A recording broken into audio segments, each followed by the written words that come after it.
किसी ने बड़े कमाल की बात कही है कि मुस्कुराहट और दुआ बांटने से कभी कम नहीं होता है।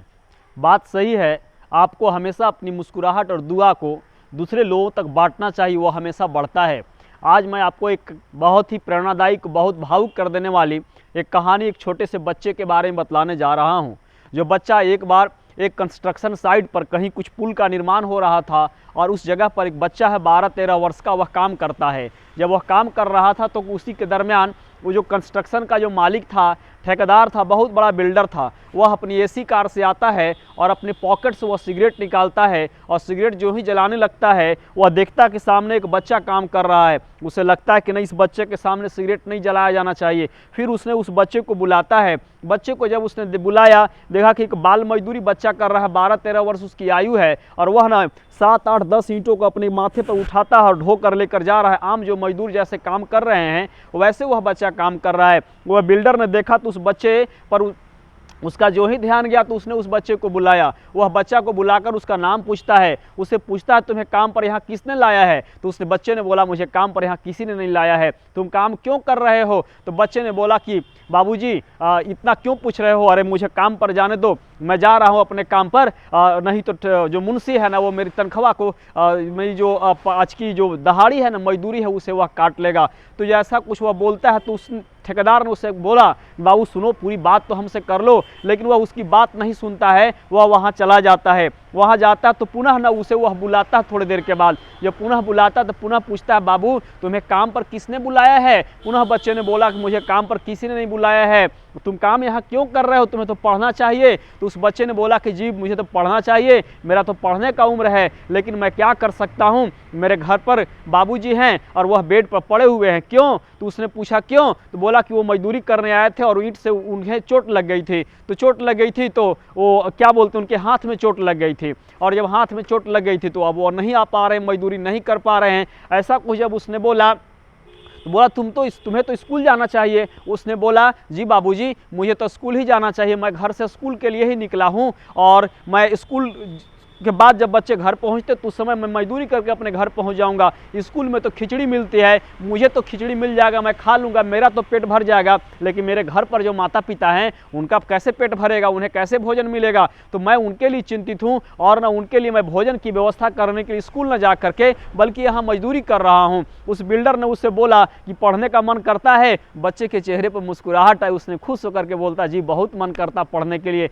मैं नियमित स्कूल जाना चाहता हूँ, लेकिन घर की ऐसी परिस्थिति है कि मुझे यहाँ मजदूरी करने आना पड़ रहा है। बिल्डर ने बोला तुम पहाड़ा जानते हो? उसने बोला यस जानता हूँ। तो उसने बोला ठीक है तुमने 15 तक की पहाड़े को लिख दो। तो उसने जमीन पर लकड़ी से 15-20-25 मिनट समय लेता है, जमीन पर लकड़ी से उसने 15-20 तक की पहाड़े को लिख दिया। जब 15 तक उसने पहाड़े को लिख दिया सही से, तो बच्चा के चेहरे पर गजब की चार्मिंग थी, गजब की खुशी थी। बच्चा बहुत खुश था, ऐसा खुश था जैसा कि उसने ओलंपिक मैच को जीत लिया है। क्या कमाल का उसने भाई साहब युद्ध को जीता है, क्या कमाल का उसने चीज़ को अचीव किया है। पहाड़े को लिख कर 15 तक एकदम पूरा खुश था, बच्चा पूरा खुश था, बहुत खुश था, क्योंकि उसे पूरा भरोसा था कि उसने जो लिखा है, उसने जो किया है, उसने जो जवाब दिया है वह 100% सही है। बिल्डर ने उसके पहाड़े को देखा, देखने के बाद वह भी बहुत खुश हुआ। बच्चे की उसने पीठ को थपथपाई और बच्चे को पीठ को थपथपाते हुए बोला कि बाबू अब तुम्हें काम यहाँ करने की जरूरत नहीं है, तुम घर जाओ। बच्चा ने बोला नहीं बाबूजी मुझे काम करने दो, तो घर पर माता पिता भूखे रह जाएंगे।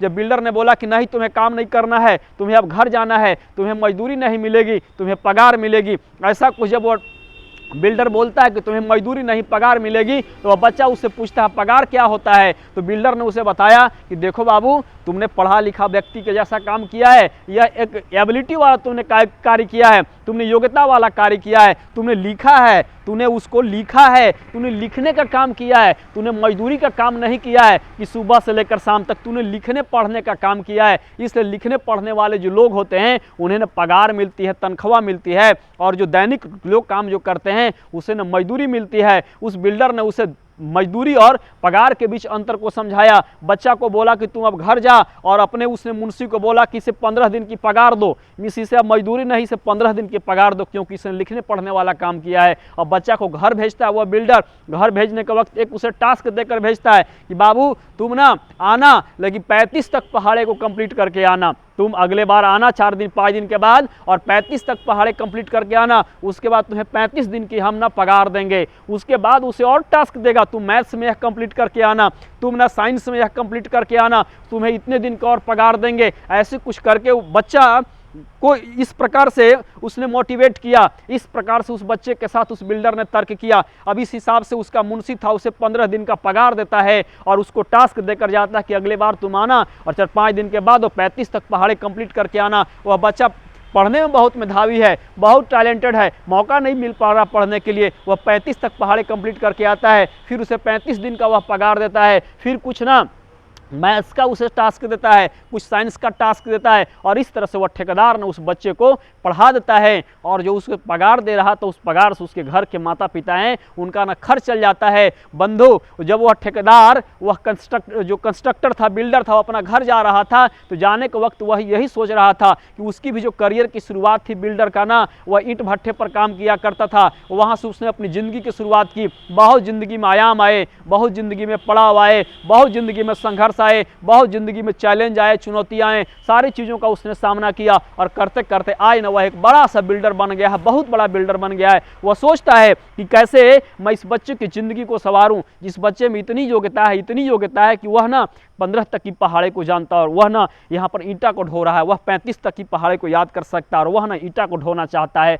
पढ़ने जाने का मन तो करता, खिचड़ी से पेट भर जाएगा, लेकिन इस छोटे से उम्र में माता और पिता के बारे में भी जिसके अंदर सोचने की योग्यता है, वह बच्चा कितना श्रेष्ठ, कितना महान बन सकता है, कितना बड़ा बन सकता है, कितना समाज के लिए भला वह कर सकता है। वह बिल्डर ने उस बच्चे के करियर के बारे में अब सोचता है कि मैं उसे कैसे पढ़ा लिखा दूँ, कैसे मैं उसे बड़ा बनाऊँ, ऐसा कुछ वह बिल्डर उसके बारे में सोचता है। तो इस हिसाब से दोस्तों, यदि आप मदद कर सकते किसी का तो आपको मदद करना चाहिए। आप अपनी मुस्कुराहट बांट सकते हैं तो आपको बांटना चाहिए।